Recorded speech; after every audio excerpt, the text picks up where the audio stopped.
Next, Dr. Sanskruti Marali. Good evening, everyone. Today I am presenting a study of otorhinolaryngological manifestations among pregnant women attending tertiary care hospital in tribal region of central India. It is a cross-sectional study. Hormones in the body of the woman are very characteristic because of its cyclical changes during menstruation, pregnancy and menopause. Physiological changes in the body due to the changes in estrogen and progesterone hormones causing no harm to the mother and fetus, whereas few can lead to certain pathological manifestations. Female hormone cycle starts to change after fertilization. Embryo produces HCG, which stimulates increasing progesterone level that falls midway through the luteal phase after ovulation. HCG begins to decrease after its peak at the end of the first trimester of the pregnancy. Human placental lactation and estrogen continues to increase throughout the pregnancy. These hormones are important for the growth of the fetus, but affects the extent beyond the uterus and can change the physiological activity of the body. Any part of the woman's body can be affected due to these hormones and causes the physiological change, and so the ear, nose and throat also.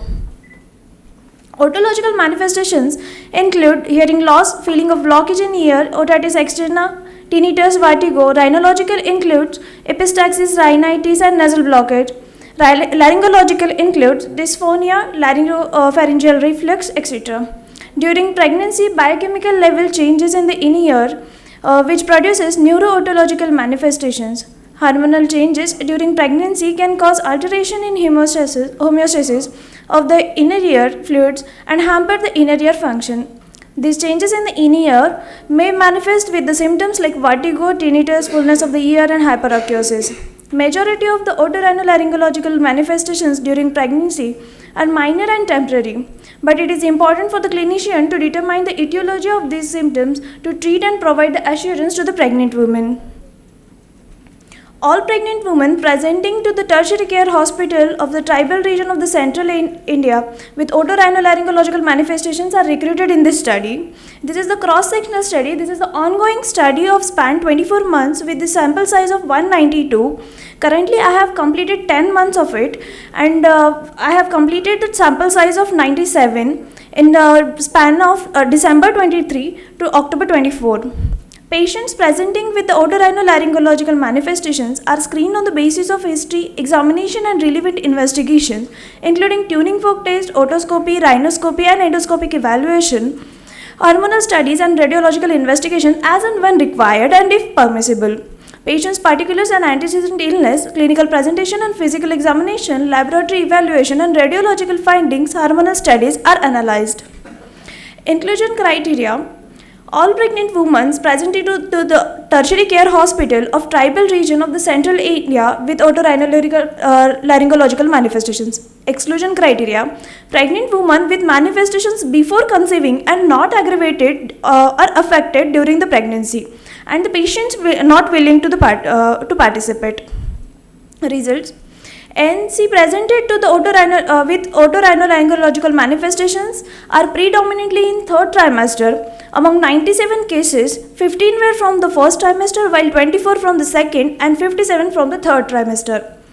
Out of which 31 cases was of the GERD, 24 of rhinitis, 11 cases of rhinopharyngitis, 4 pharyngitis, 1 ASM case, 7 otomycosis, 1 tinnitus, 2 otosclerosis, 1 Bell's palsy, 5 traumatic macroglacia which are seen in patients of eclampsia, aphthous ulcer were 4, hypothyroidism were 3, nasal granuloma gravidarum was 1 and acute parotitis were 2. This is the picture of facial nerve paralysis or Bell's palsy in ANC patient. Incidence of the Bell's palsy or idiopathic facial nerve palsy increases during the third trimester of the pregnancy period. There is 3.3 times chances of developing facial nerve palsy or Bell's palsy in the pregnancy. There are two causes. First is increased interstitial fluid volume, which causes the edema of the facial nerve and causes the compression and ischemia inside the fallopian canal and causes the Bell's palsy. While the other is raised cortisol level causes gestational immunocompression, which causes the reactivation of the latent herpes simplex virus. The first photograph is of nasal granuloma gravidarum, also known as pregnancy polyp, telangiectatic polyp. It is rapidly growing benign tumor which causes the nasal blockage, recurrent nasal bleed. And second is of otomycosis, which is caused due to the immunocompromised state. First picture is of traumatic macroglacia, which is seen in convulsive episodes of eclampsia, which includes tongue or lip laceration, injury to the gingiva, buccal mucosa, tooth crack or tooth avulsion. The second photograph is of acute parotitis. It is found in pregnant women with the recent history of exposure. 97 pregnant women were enrolled in the study who presented to the ENT OPD. Out of 97, maximum number of the pregnant women were in the age group of 20 to 28 years of old, which are 40%, while the 46 cases were primigravida and 51 cases were multigravida. Pregnant women often faces challenges from the otorhinolaryngological issues during ANC period. It makes more stressful from the otorhinolaryngological symptoms such as nasal blockage, running nose, earache and laryngological manifestations. Although these symptoms are transient and minor, but sometimes pregnant women may suffer from the Bell's palsy, nasal granuloma gravidarum. So it is important that clinicians should recognize the problem and treat these symptoms and reassure the woman. Most of the symptoms found during pregnancy should be treated conservatively as most of them disappears in postpartum period. Hence, to reduce the risk of the fetus, unnecessary treatment can be avoided. This is my bibliography. Thank you. I would request Dr. Anant Rajmane sir to hand over the certificate to Dr. Sanskruti.